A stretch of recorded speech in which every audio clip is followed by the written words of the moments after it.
Welcome to a bonus Pelecanus episode where we highlight the inaugural recipient of our Carrie Wilson Memorial Scholarship. We talked to Hope Nye, a school teacher from Wisconsin and grad student with Project Dragonfly. Now, Hope is an everyday conservation hero that the world needs. Let's get straight to our conversation with her so you can hear all about the work that she's done and is doing in her community. All right. Well, welcome, Hope. Thank you for talking with us. And well, I guess congratulations for winning our first scholarship that we were able to put out. Carrie Wilson was someone who was really important to me and a lot of people on our board, and just so many people throughout, all over San Diego that are now all over the world. And, Pelecanus wouldn't have become a thing without her. And we're so happy to be able to do this. And, I know she'd be very happy and proud of us and of you, and just so happy to be able to do this. And the family's on board, and it's such a great thing. So thank you so much. And Hope, do you mind introducing yourself and just kind of tell us a little bit about yourself, and we'll start to get into your school and your projects? Sure. Yeah. My name is Hope Nye, and I'm not related to Bill. Get that a lot, less so now than a decade ago, but I don't know, maybe there was some like inspiration in there somewhere.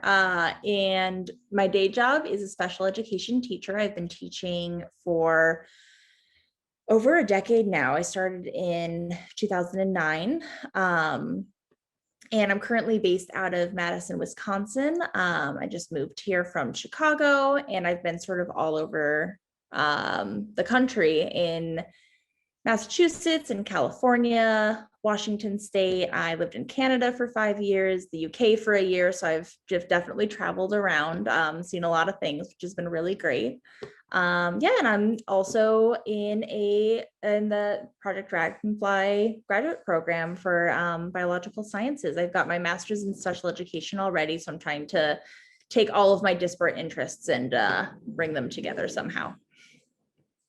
Yeah, so you already mentioned that you're in the Project Dragonfly program, and if I remember right, you're in the GFP program. That's right. Yeah, I just spent part of my summer actually in Belize, and I know that you work with a site there, which was absolutely fantastic. Not just because it was the first place I got to travel after COVID, or I guess since COVID started, but yeah, it was just really incredible. And I've got another year or so left, so I'll be somewhere else next summer, and I'm really looking forward to it. Could you explain the Global Field is it called the Global Field program? I did the other program, the AIP. So do you mind explaining a little bit and kind of where you've been and the projects you've been a part of? Yeah, so the GFP is different from AIP, the Advanced Inquiry Program, because the AIP program focuses on partnerships with usually zoos in areas. So the San Diego Zoo, I think the Missouri Botanical Garden and Zoo is one of them. Brookfield, they've got a bunch of different zoos that they've partnered with around the country. And I believe with that one, you go on weekends throughout the year and work with people who are on site and learn a bit about what they do behind the scenes and kind of get involved. And the Global Field program it's pretty much the same. You're still taking the majority of the same coursework. The main difference is that in the summer, you go somewhere in the world and usually like stay with people who are there for a week and a half or so, learn what they're doing, participate in field work.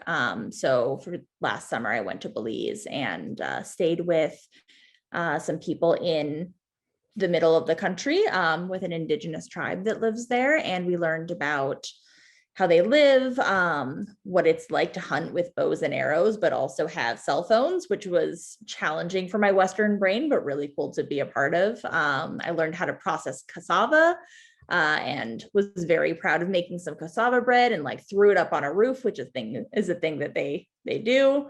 And they have sites all over the world in like Australia and Costa Rica, Galapagos. I'm hoping to go to Kenya next year. And each area has a different focus. So this summer I was working with an indigenous community and thinking about indigenous relationship to nature and traditional ecological knowledge. Other sites focus on different areas, and everybody can kind of pick their own and try to match their research interests with the opportunities that are out there and build connections and networks in global communities. So you're a teacher, and specifically a special ed teacher. And I think I want to know, because in your application, your essay is the word I'm looking for. You got it. Yeah, you kind of you talked about how your role as a teacher in Chicago and all the places you've mentioned you've been, and the aspect of the social justice aspects of it, the conservation aspects, and being a special ed teacher. And this is kind of a big question, but how do those all come together in your mind? Like, what inspired you to kind of like, all right, let me bring these together and like work on projects to you know, help inspire change in these people and these organizations and these communities, or whatever you want to call it? That is a big question. So I'm gonna try to answer it in like maybe a roundabout way.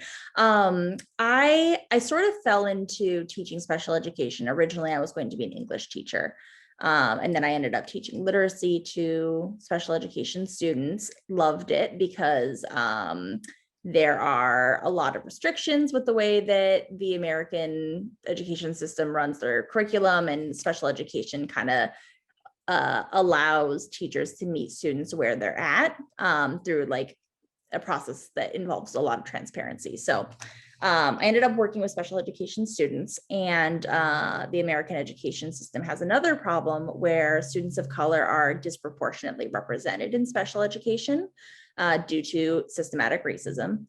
And students of trauma are also like disproportionately represented. So very accidentally, I ended up working with students with disabilities and students of color, students with trauma, students in like extreme circumstances, which I absolutely love. Like, I'm so glad that I ended up here, and those intersections are like really undeniable.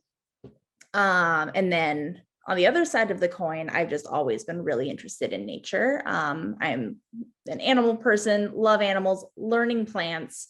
There are a lot of them.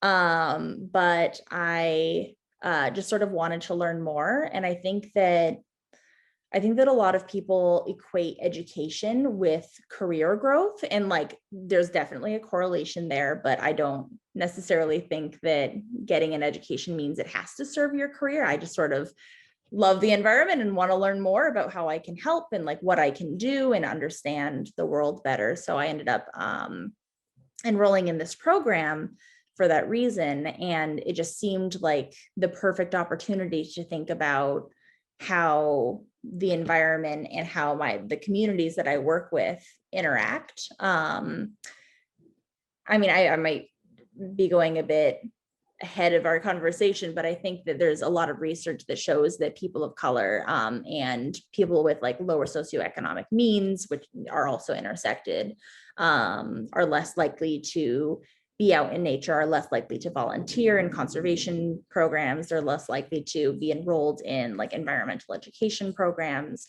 And I'm really curious about why. There are definite like theories and like some research to back those up.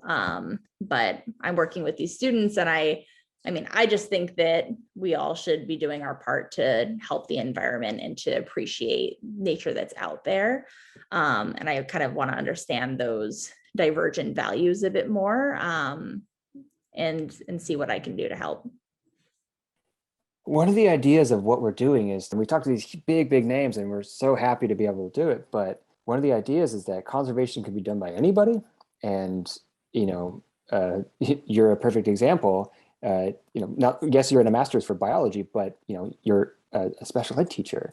And the idea that you can incorporate conservation into your curriculum and get your students and everyone involved that's the whole point. Like the fact that like you mentioned Bill Nye, you know, he's out there, he's trying to inspire people to want to learn. And the idea is so everyone understands these processes, not just for the sake of understanding, so they can like feel connected with it and want to help with what we're calling just conservation, like whatever that term means. It's just, saving the planet, whatever you want to call it.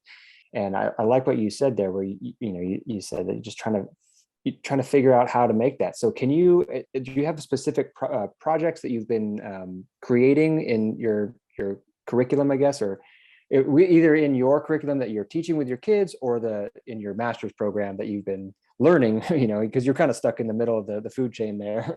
Yeah. I mean, I just want to echo that, like, anybody can participate in conservationism in some way. And I think that's why I like the Project Dragonfly program so much, because you have people working in financial worlds who are trying to figure out how they can marry their career with their passion, and people who are graphic designers who have like a very specialized skill set that can be applied, in this world. And we sort of need everybody, not just biologists, to be interested and invested, and maybe not enrolled in a master's program, but aware of and willing to participate where they can. But yeah, I think in terms of like studies right now, I'm looking at local environmental education programs that are offered in schools, and looking at rates of enrollment of students of color to see like how equitable those are. On a national scale, those are available, but I think that people tend to have an interest in looking in their immediate community where we can kind of make visible change. It's really difficult to change national policy unless you're, one of a select few people, but kind of grassroots, making that local change can have like a major impact. And then in the past, I've had the luxury of being able to teach outside of curriculum for special education. So like working on foundational skills of reading or writing or math or whatever. And, I'll build off of students' interests, and students are just really interested in like the world and animals and science, and they want to learn about those things. They have so many questions. They're like naturally curious. So I have the flexibility to draw on those interests and connect it with, the learning standards that they need to be successful in the world, and that the school is, offering to teach them, but also respond to those natural curiosities. So if we're practicing letters, then like, great, let's go outside and, look at things, say what they are, and try to find out those letter sounds, and make that connection to nature more apparent. In like a more formalized way, I've done, nature clubs, and like, after school programs, that sort of thing. That definitely have their place as well, but that takes more of an intentional enrollment. So you get like a more of a specialized amount of students who are already committed to being outside and already really, really enjoying it, which is super valuable and only part of the picture. Yeah, I liked what you said about, you don't have to be a biologist to be interested in conservation. Everyone can do it. And I feel like that's been a real mistake, I guess, or a downfall of the traditional conservation field, where it's very top down, very white male, looking down, it's like, here's what I'm learning, here's what you should know, and don't question it, even though that's the antithesis of what science is. Which is And also, so, it's sorry to cut you off. It's also yeah, incredible because in the 70s, like the Black Panthers really pioneered part of the environmental justice movement, and like created a lot of the language that we use today. So the fact that we're idolizing people like John Muir and like Aldo Leopold, who are like incredible people, like, don't get me wrong, I'm not ragging on them, but I mean, there are a lot of other really incredible people out there who deserve that attention as well. And I think that on like following the Black Lives Matter movement of 2020, I as a white person also have a responsibility to elevate other people's voices and make sure that I'm serving communities that have traditionally been underserved in order to be equitable and to be morally like responsible. It's in my position. I know it's a political statement. and it's awesome that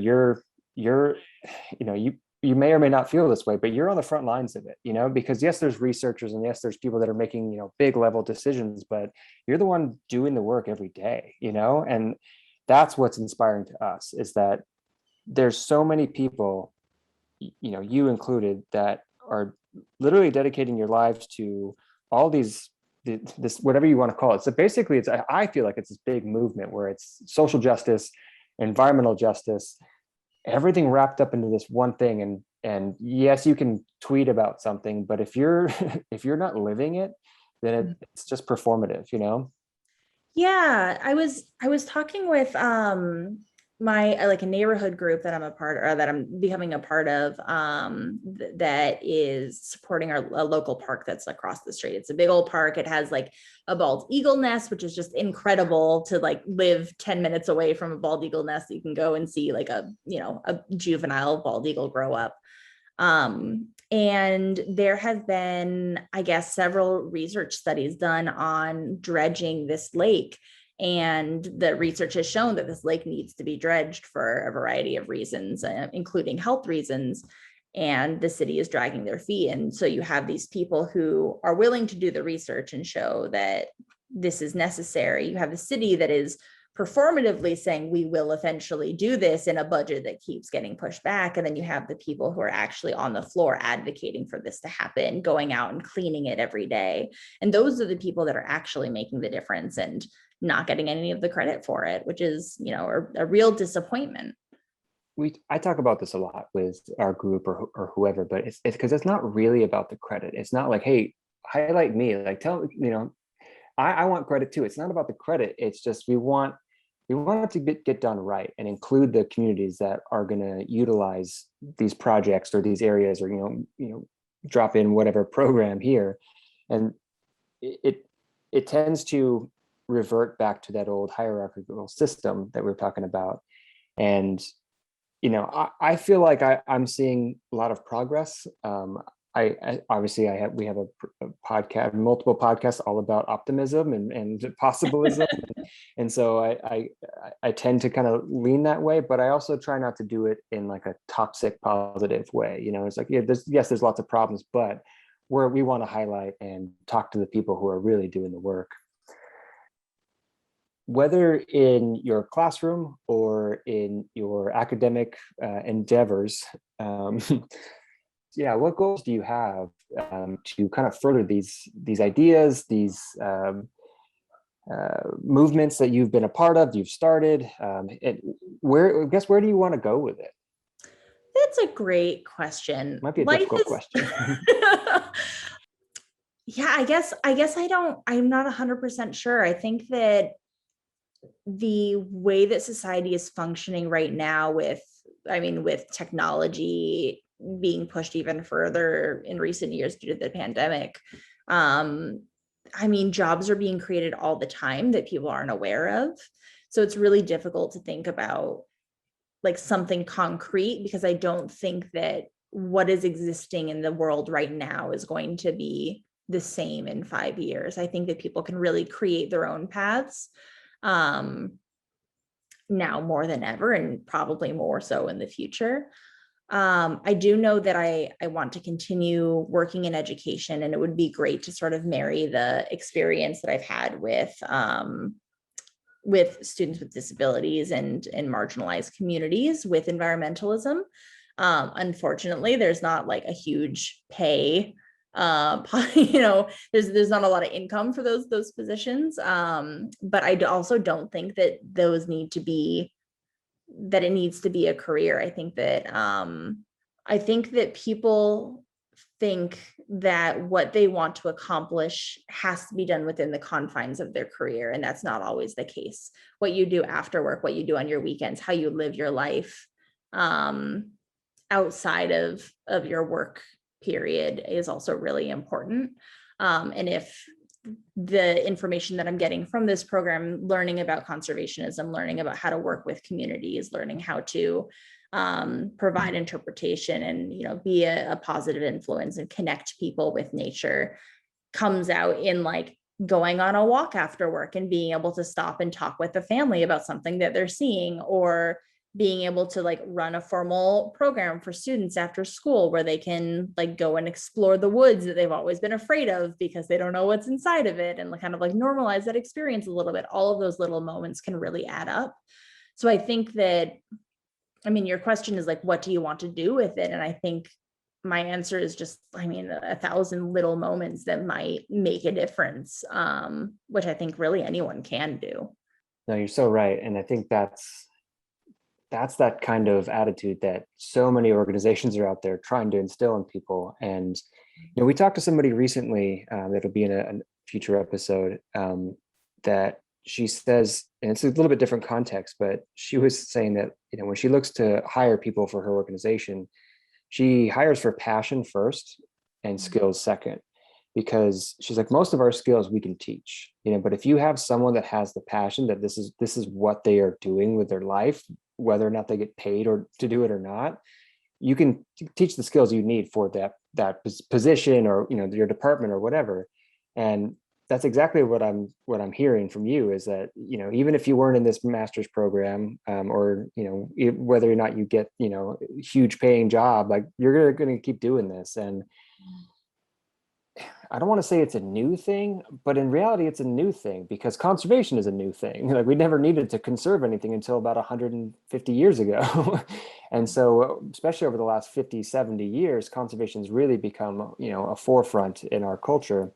But especially the melding of the social science and the social justice into it, that's a relatively new thing. And the fact that we're hearing about it on regular news channels and social media, and it's all out there now because the internet is so cool to me. And again, because you're on the front lines, it's so, I don't know, inspiring to hear your story of doing it with these, like you said, marginalized communities. And again, we were so inspired by your writing, and we're so happy to boost you up in any way possible. Thank you so much. I really appreciate it. What can people in your community, or any community that you've been a part of, all 25 of them, anywhere you've lived or anywhere in the world, what do you think people can do to help out?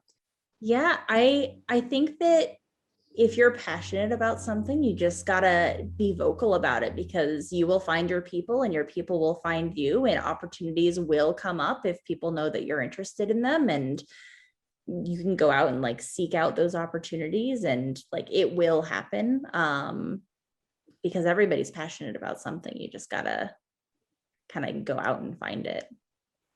And I want to say too, recently I completed a master naturalist program, and those are offered in every state. And it's incredible because you get a group of like 20 or so people from disparate walks of life, some people who are retired, and some people who have been gardening for 30 years, some people who have been like working in in fields doing actual restoration work, and then like students and like software programmers, and really just all sorts of folk, and come together for a couple days or a couple weeks depending on what is being offered. And like it's just so heartening to see average people that you normally wouldn't think twice about on a street really spending their time and like their energy and their passion caring about this kind of stuff. Yeah, it's super exciting to be able to award you the scholarship, and like I said at the beginning, Carrie Wilson, she was a saint. She would be so happy to meet you and so proud of what you're doing, what we're doing. And we can't thank you enough for doing what you're doing, but we appreciate that there's people like you out there. Thank you. I want to say thank you so much to Hope for taking the time to talk with us and for all of the amazing work she's doing. The Carrie Wilson Memorial Scholarship will be open for applications for Project Dragonfly students again in the spring of 2022. Check the Pelecanus.org scholarship page for more information. We are a 501c3 nonprofit organization that takes tax-deductible donations, so you will also find a link to the donate page on any page of our website if you'd like to contribute to the Carrie Wilson Memorial Program or to Pelecanus in general. Thank you for tuning in, and we'll talk to you next time.